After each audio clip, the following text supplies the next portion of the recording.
Hi tubers, I'm twin number 3. I thought I'd tell you a story today. A lot of people on YouTube talk a lot about their religious or philosophical beliefs.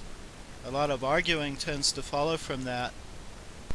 I guess it's okay to talk about beliefs if it leads to action based on clarifying your beliefs or if you learn something from it. But it occurs to me that the key word in spirituality is spirit.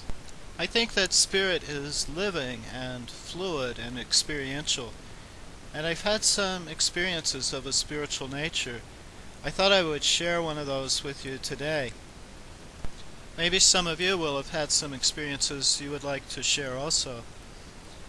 When I was really little, I had two grandmothers, and they were both called Grandma, and the way I distinguished them was I called one Big Grandma and the other one Little Grandma. And those names took. I'm not sure how Big Grandma felt about it. I don't think she was all that tall, but she was ample. This is a story about Little Grandma.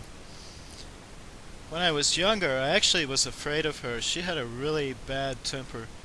But in the last 10 years or so of her life, she changed, and we got to be close. There were only really two people in my family I was close with at all, and she was one of them. My grandmother developed congestive heart failure. I saw her one December and things went very well. We talked, we had a good time. But I got concerned that her situation was deteriorating, and so I began calling my mother, who more or less controlled all the interactions in my family, saying, I really think I should come in and see her. I lived about 600 miles away. But my mother kept saying, no, she's getting better, just wait. So of course, one day in March the phone rang really early, and I knew what it was. That early, my mother called to say that my grandmother had died the night before. And I felt really cheated out of getting to see her before she died. I found out what time she had died, and I had to wait an extra day anyway to catch a flight, so I decided to sit down 24 hours after she died and just light a candle and think about her and think about things I would say to her if I'd had a chance to say goodbye. So I got a small candle. I'd burned lots of them like this one. I knew they lasted about 15 minutes. And I sat down cross-legged on the floor and closed my eyes and just started remembering experiences with her. And then I thought about things I would like to say to her if I'd had the chance. This went on for a while, and it felt really good. Surprisingly, too, it was like I could feel her presence as if she were there. And she felt like she was much younger than any time I had known her. So there was, overall, a really good feeling to the whole experience. And toward the end, I heard the candles start to sputter. I knew it was going to go out. A couple of thoughts occurred to me, and it seemed really strange. One was, I'm a real trooper, and I couldn't imagine either my grandmother or me using the term trooper. The other one was, you did a grade A job. All of this surprised me some. I was not actively thinking, so it seemed strange. I wasn't sure where these thoughts came from. As the candle went out, I felt pressure on my right palm, which was turned face up in my lap, and I felt something brush the right side of my face. And I opened my eyes because I thought my cat had come in and stepped on my hand and his tail had brushed my face, but the cat was not there.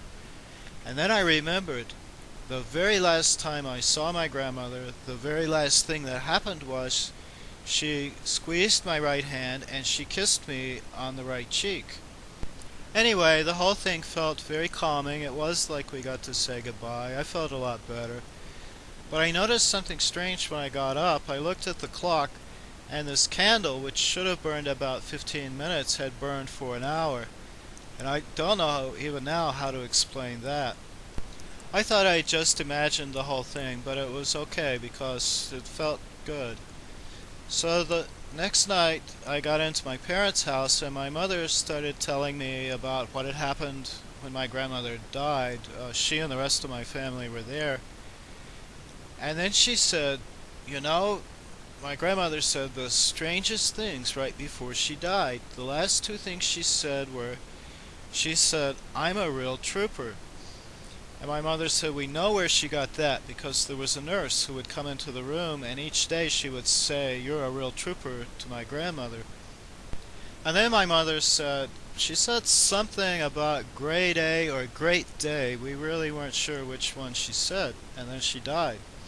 Well, I just turned completely pale and took a few steps back and started to cry.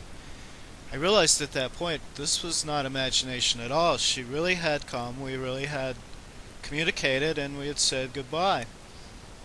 That in itself was a really great gift, but then tacking on these two last sentences, which there was no way I could know that, and to come up with those randomly is really, really against the odds. That was a terrific gift. Then I knew she really had been there, and it is possible for those who have died to come through and talk to those they love. Both little grandma and my grandfather were pretty cool people. They were Methodists, but they didn't talk all the time about religion, unlike everyone else in my family. Instead, they just lived it, and they did it in a fairly quiet way, but I noticed, and that made a big impression on me. My grandmother grew up really in the middle of nowhere, in the backwoods, and yet she was very well educated. When I was in ninth grade and taking Latin, I was trying to show off one time with the few Latin words I knew, and she corrected my grammar, and I thought, how do you know Latin? But she knew it, and she remembered it all those years later. She had studied it in school. They both liked rock music, and they were both very thoughtful, tolerant people. When I was in my teens, I was having Thanksgiving at their house one time, and my uncle made a really bad anti-gay joke, and my grandfather stopped everything right in the middle of the meal. Normally my grandfather was a very quiet person, but very firmly he said, "This is my house. If you have attitudes like that, you will either check them at the door or you will leave right now."